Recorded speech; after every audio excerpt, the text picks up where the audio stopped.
ஆண்டவரும் இரட்சகருமாக இயேசு கிறிஸ்துவின் இனிய நாமத்தில் உங்கள் யாவருக்கும் அன்பின் வாழ்த்துக்களை தெரிவித்துக் கொள்கிறேன். அருமையான தேவ பிள்ளைகளே, new day new hope daily devotion மூலமாய் இந்த நாளில் கூட உங்களை சந்திப்பில் நமக்கு மகிழ்ச்சி அடைகிறேன். அல்லேலூயா.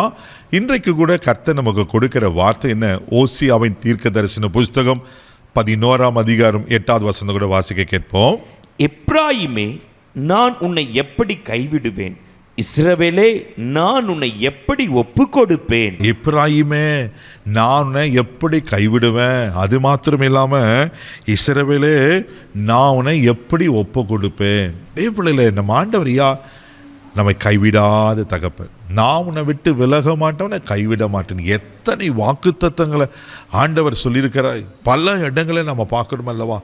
மோசையை அழைத்த ஆண்டவர் மோசையை கைவிடலை. மோசை என்னை விட்டுருங்க ஆண்டவரே, வேற யாருன்னா பாருங்க, ஏன்பா என்னை தொல்லை பண்ணுறீங்கன்ற மாதிரி எவ்வளோ மோசை கேட்குறார். ஆனால் மோசையை கர்த்தர் கைவிடவே இல்லை. மோசைக்கு எதிராக எத்தனையோ கடினமான சூழ்நிலைகள். மோசையோடு இருந்த ஆண்டவர் யோசுவாவோடு இருந்தார். யோசுவாவுக்கு சொல்கிறாரு, நான் மோசையோடு இருந்து போல உன்னோடு கூட நான் இருப்பேன். நான் மோசையை விட்டு விலகாத போல நான் உன்னை விட்டு விலக மாட்டேன், உன்னை கைவிட மாட்டேன். தேவப்பிள்ளை, இன்னைக்கு உங்களை பார்த்து என்னை பார்த்து ஆண்டவர் சொல்கிறாரு, நான் உன்னை கைவிட மாட்டேன். இதுவரை நடத்தினார்ல, இனிவர் அங்கே வாழ்நாள் முழுவதும் உங்களை கரமிடித்து நடத்த உண்மையில் இருக்கிறார். இங்கே எப்படி கைவிடுவேன்னு சொல்லிட்டு அடுத்த ஒரு காரியம் சொல்லப்பட்டிருக்கு. உன்னை நான் எப்படி ஒப்பு கொடுப்பேன்? யாருக்கெல்லாம் ஒப்பு கொடுக்கறது? மனுஷர்களை, சத்துருக்களை, பிரச்சனையில், போராட்டத்தில், கடனில், அவமானத்தில், வியாதியில் கர்த்தர் ஒப்பு கொடுப்பாரா? ஒரு நாளும் ஒப்பு கொடுக்க மாட்டான். ஒரு நாளும் ஒப்பு கொடுக்க மாட்டான். தைரியமாக இருங்க. ஆமேன். அவர் நம்மளுக்கு தகப்பனா, அவர் தாயா, மூத்த சகோதரனா, நல்ல நண்பரா, நம்மளுக்கு ஒரு நல்ல ஆலோசகரா, நம்ம எல்லாவற்றுக்கும் அவரை தானே சார்ந்திருக்கிறோம்.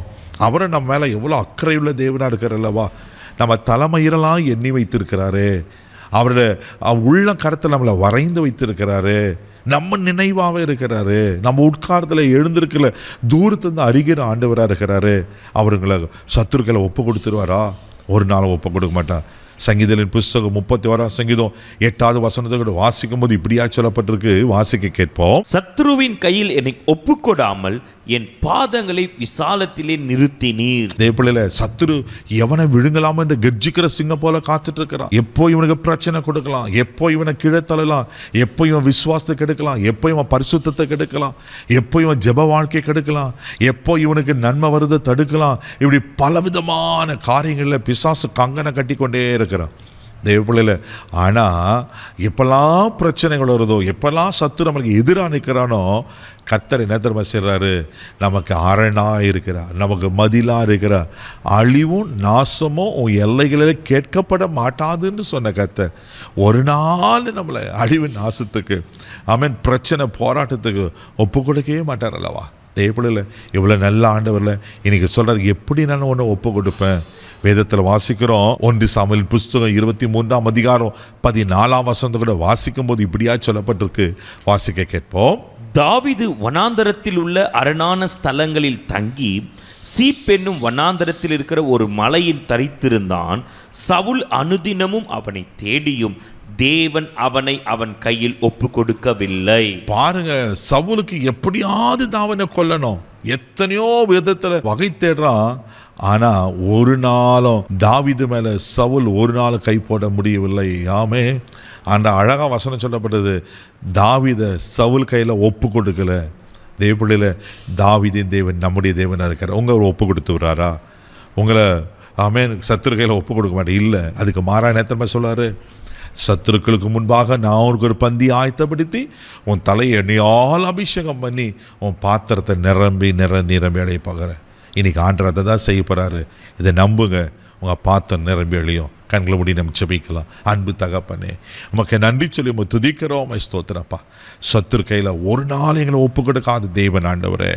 அப்பா, உமக்கு நன்றி ஆண்டவரே. எப்படி நான் உன்னை கைவிடுவேன்? எப்படி நான் ஒப்பு கொடுப்பேன்?